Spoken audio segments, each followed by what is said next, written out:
On June 19th, 2018, I sat around a campfire in Peru, Vermont, with some of the people in here.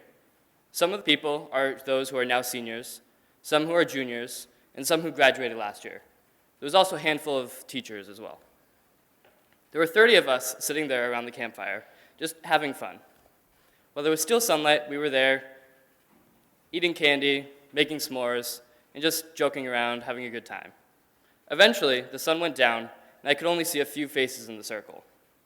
It felt that as soon as the sun went down and I couldn't see anyone, we were asked to look inside ourselves and find a mask that we wear and expose it to everyone and take it off, metaphorically. The point of the exercise was to try and learn more about ourselves and about other people, to show people about the things that we hide behind. The prompt was led by the person to my left, and they sent it to their left, so that meant that I was last. And it went around twice, and the first time it went around, I didn't feel that I had anything to say. But the second time, I found something that I felt was important to me. Here's a loose recount of what I said. I'm sorry.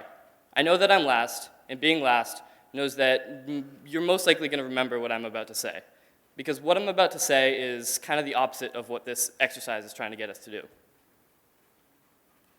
So if you don't want to remember what I'm about to say, just don't listen. But you guys should listen. Some of you know me as the kid that you can go to when you need help on your math and science homework. Some know me as one of the boys. And I know one person here, it was Derek, knew me as a team member on the robotics team. These are my masks. I have a lot of masks, and I hide behind them. I use them. I use them to show myself and to be a different person around different people and get a new experience, get many different experiences, and I use that so much in my life, and it really empowers me. Now, in hindsight, I completely missed the mark. This wasn't at all what the prompt was asking us about, and these weren't the types of masks that it was talking about.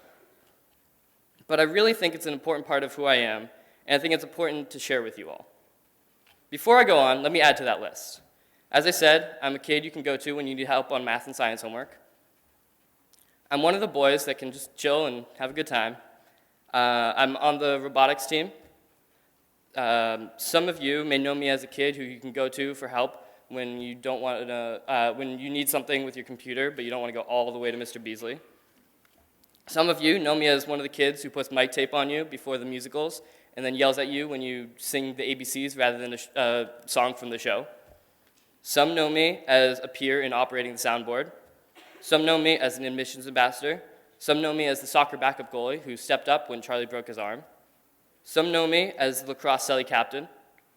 Some know me as Max's little brother, and some as Nom's host brother. And in a few minutes, some of you will know me as a kid who gave this I Believe speech on identity. Now, it doesn't just stop there.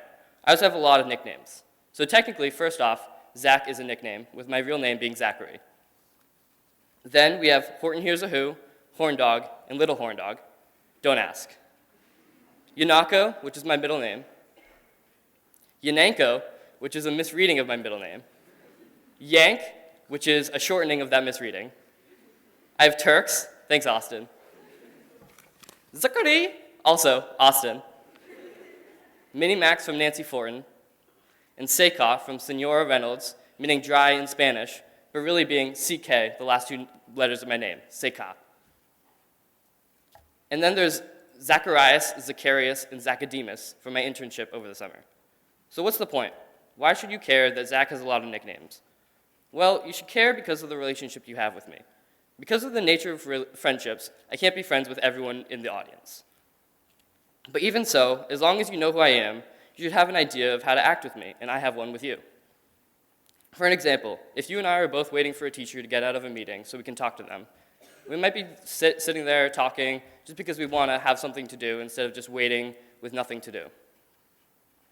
And so maybe you'll say something. But that's where your understanding of who I am and to you and my understanding of who you are to me comes into play. For example, if you're Rylan Morgan, you might say something about robotics so we can talk about that. Or if you're Mr. Cousino, you might ask about how my brother is doing in college. And that's really the importance of it. You need to know who I am so that you can know how to talk with me, what to talk about. Now, the key piece that I've left out so far is that you, as an individual, need to spend some time. It doesn't have to be a lot of time. Just spend some time trying to connect the different pieces of your identity together. And maybe you would say that you don't have different pieces of your identity. I think you're dead wrong. Because if you've ever had a birthday party with your closest friends, and you've also invited some cousins who they don't know, did you ever feel awkward when they met each other? Like you didn't really want them to meet each other? That's because they know different parts of your identity. And that's okay, as long as internally you know how to connect those together. I believe in doing that, connecting these identities together, you'll not only be able to understand yourself better, but be able to understand others and how they perceive themselves. So that if you're ever sitting around a campfire in Peru, Vermont, while you may not be able to see their face, you'll still be able to see where people are coming from when they take off their mask from you. Thank you.